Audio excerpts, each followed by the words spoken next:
Sa gitna ng pinakamalaking sentro ng Kristyanismo sa mundo, ang Vatican, nakatago ang mga simbolo na matagal ng pinag-uusapan, pinaghihinalaan, at maling naiintindihan.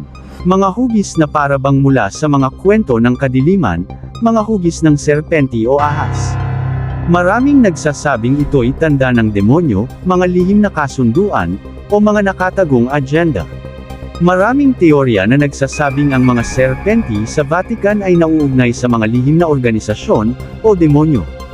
Maging sa mga komento, maraming nagpo-post ng mga link patungo sa mga video. At maging sa mga komento naman ng mga video tungkol sa Vatican, ito ay puno ng mga mensahe na nag-aakusa. Ayon sa kanila, bakit may mga larawan ng ahas dito? Demonyo talaga ang Katoliko, kaya hindi ako naniniwala dyan sa simbahan nila. Dahil mga simbolo ng kadiliman yan. Alam ng lahat na ang ahas ay kaaway ng Diyos. Hindi dapat sundin ng mga Kristiyano ang simbahang may mga ganitong larawan.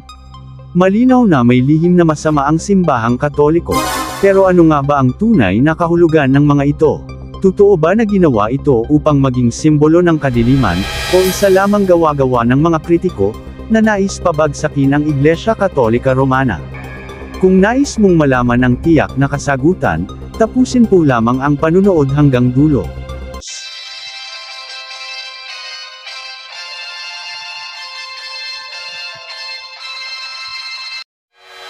Kapag ikaw ay pumunta sa Vatican, hindi mo mapapansin agad, pero sila'y naruroon. Mula sa mga maliit na detalye sa mga pintuan hanggang sa mga malalaking iskultura sa mga pader. Sabi ng mga kritiko na madaling maghusga. Ahas talaga. Nakakatakot, parang kulto lang ng mga masasamang espiritu. Sa mga gilid ng mga kolonya ni Bernini, may mga uod na nakapulupot sa mga halaman, ngunit tingnan mong mabuti. Hindi ka makakapaniwala na may ganito sa Vatican. Demonyo talaga ang pinuprotektahan nila. Bakit pa nila ito pinayagang mananatili? Lahat ng ito, patunay na ang Katoliko, ay nagtatago ng mga lihim na kaugnayan sa mga demonyo. Nakakatakot talaga. At pansin na pansin, sa tabi ng kilalang upuan ni San Pedro, makikita mo ang mga eskultura ng mga hayop na may mga ulo ng serpenti, na nakatayo bilang mga bantay. Ganyan ang mga maririnig natin mula sa mga kritiko ng simbahang Katoliko, sila yung mga individual na kahit isang paa, hindi rin naman nakapasok sa loob ng Vatican. Tanging sa pamamagitan lamang ng mga imahe ang pinagbabasehan nila, upang makagawa ng kwento laban sa Iglesia Katolika Romana. Oo naman, totoo na maraming nagtanong, bakit naman kailangang ilagay ang mga hugis na ahas na ito, sa isang sagradong lugar para sa mga Kristiyano? Dapat nating tandaan, na bago pa man itayo ang Vatican, ang serpenti ay may malalim na kahulugan sa mga teksto, at tradisyon ng Kristyanismo. Una nating balikan ang pinagmulan. Sa banal na Biblia, karamihan sa atin, ay alam na ang kwento ng ahas sa Garden ng Eden, na nagtukso kay Eva. Ang ahas ay simbolo ng kasamaan ayon sa Biblia. At hindi pwede na maging mabuti pa yan. Sa kwento ng Eden, ang serpent ay nagsilbing kasangkapan ng kasamaan. Pero alam mo ba, hindi iyon ang buong kwento tungkol sa mga serpenti ayon sa Biblia. Noong panahon ni Moises, ang mga mamamayan ng Israel ay nagreklamo habang sila'y naglalakbay sa disyerto. Bilang parusa, ipinadala ng Diyos ang mga makamandag na ahas, na pumatay ng marami. Nang humingi sila ng tawad, iniutos ng Diyos kay Moises, na gumawa ng isang ahas, na gawa sa tanso, at ilagay ito sa isang poste. Sinumang tumingin dito ay gumaling. Ayon sa utos ng Diyos kay Moses, gawan mo ng isang serpenti at ilagay mo ito sa isang tangkay, at ang sinumang makagat ng ahas ay titingin sa serpenti at mabubuhay. Ang imahe ng serpenti sa talatang ito, ay hindi simbolo ng kasamaan, kundi simbolo ng pagliligtas. Sinasabi ng mga teologo na ito ay isang pauna ng pagliligtas na ibibigay ni Jesus sa krus. Ayon sa Juan Kapitulo 3 versikulo 14, sinabi ni Jesus mismo, tulad ng inilagay ni Moises ang serpenti sa disyerto, kailangang ilagay rin ang anak ng tao dito. Ibig sabihin, ang imahe ng serpenti ay nagiging instrumento, upang ilalarawan ang panahon ng pagkamatay ni Kristo.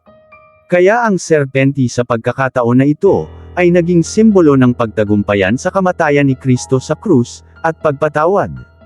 At sa kasalukuyang panahon bilang medical sign, ay makikita mo ang serpenti na nakakulapot sa nakatayo na pamalo.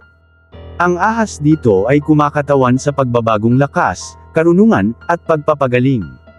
At ang pamalo naman ay sumisimbolo ng awtoridad bilang manggagamot. Kaya hindi sa lahat ng panahon, ang serpenti ay nagiging tanda ng demonyo, kundi ginamit ng Diyos bilang simbolo ng pagliligtas. Katunayan, hindi tutol ang Panginoong Hesus sa paggamit ng larawan na may hugis ahas. Bagkus, ayon sa kanya, tulad ng larawan na ahas na binitay sa isang pamalo, ay ganun din siya doon sa krus, ipinaapakita na ang kasamaan ay natalo na sa pamamagitan ng kanyang pagsasakripisyo. At ito ay simbolo ng tagumpay laban sa kasalanan. Ngayon, babalik tayo sa Vatican. Ang kilalang upuan ni San Pedro na ito sa loob ng Vatican, ay may mga nakaukit na mga larawan sa ilalim ng upuan, na may 4 na dalaga na kumakatawan sa mga dakilang lungsod ng Kristyanismo. Sa Jerusalem, Alexandria, Antioch, at Constantinople. Sa tabi ng bawat isa, may mga hayop na may mga ulo ng ahas. Dahil sa mga imahe na ito, madalas na hinuhusgahan ng mga kritiko, ang simbahang Katoliko na umano'y ang mga iyon, ay bantay ng demonyo. Sabi nila, bakit pumayag ang Vatican na papalibutan ng mga ahas ang upuan na yan? Ayon naman sa mga iskolar, ang tunay na kahulugan ng mga ito, ay hindi bantay ng demonyo, kundi kumakatawan sa karunungan ng makaluma, na isinasama sa Kristiyanong pananampalataya. Ayon sa mga pagsusuri, noong unang panahon, maraming kultura ang gumagamit ng serpenti, bilang simbolo ng karunungan. At inangkop ito ng mga Kristiyano, para ipakita na ang karunungan ng Diyos ay sumasaklaw sa lahat ng katotohanan. Kaya dapat natin tandaan, na walang mali sa paggamit ng mga imahe ng serpenti, kung ang ito ay ginawa upang sumisimbolo sa kaligtasan at karunungan. Punta naman tayo sa tinawag na Vatican Museum. Ang tinawag na Sala degli Animali. Sa silid na ito, makikita mo ang maraming mga eskultura ng hayop mula sa sinaunang Roma. May isang estatwa ng isang babae na may mga paa ng serpenti. Ito ay ginawa upang inuugnay sa diyosa na si Sofia, na nangangahulugang karunungan sa mga Griego. Ayon naman sa mga kritiko, ang serpenti dito ay diyosa ng kadiliman. Pero ang totoong kahulugan nito ay hindi diyosa ng kadiliman. Sa Kristyanismo, si Sofia ay kinikilala bilang ang banal na karunungan ng Diyos, na siyang nagtataguyod ng sanlibutan. Ang estatwa ay inilagay dito para ipakita na ang karunungan ng Diyos ay mas malaki pa sa mga sinaunang paniniwala.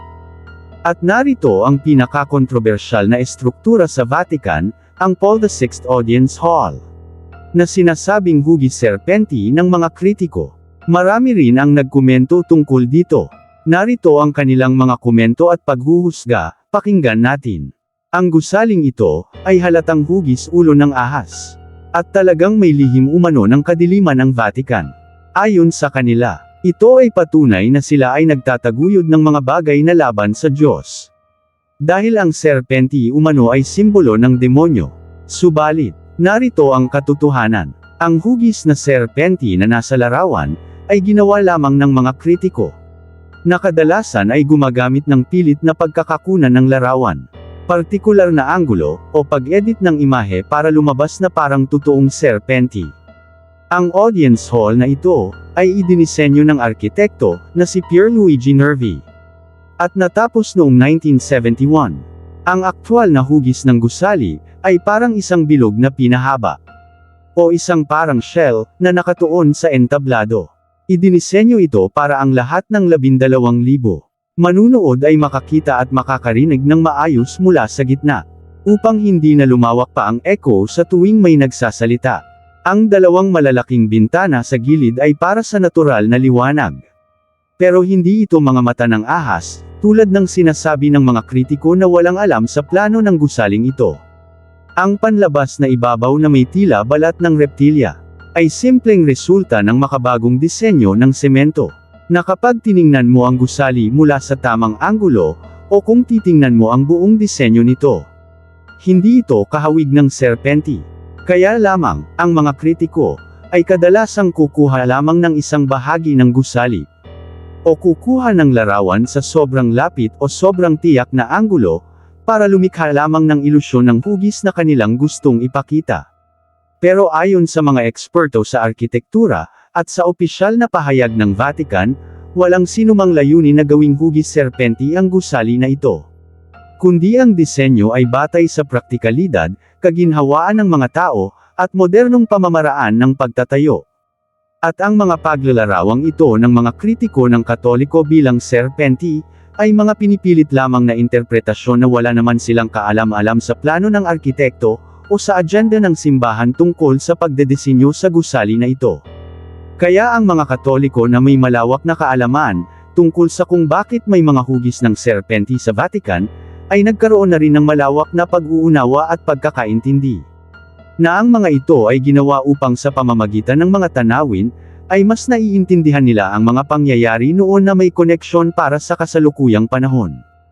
Kaya sana itigil na nila ang paghuhusga sa mga bagay na hindi naman nila lubos na naiintindihan. Sana po may share nyo ang video na ito, para may parating din natin ang mga kwento at babala sa iba.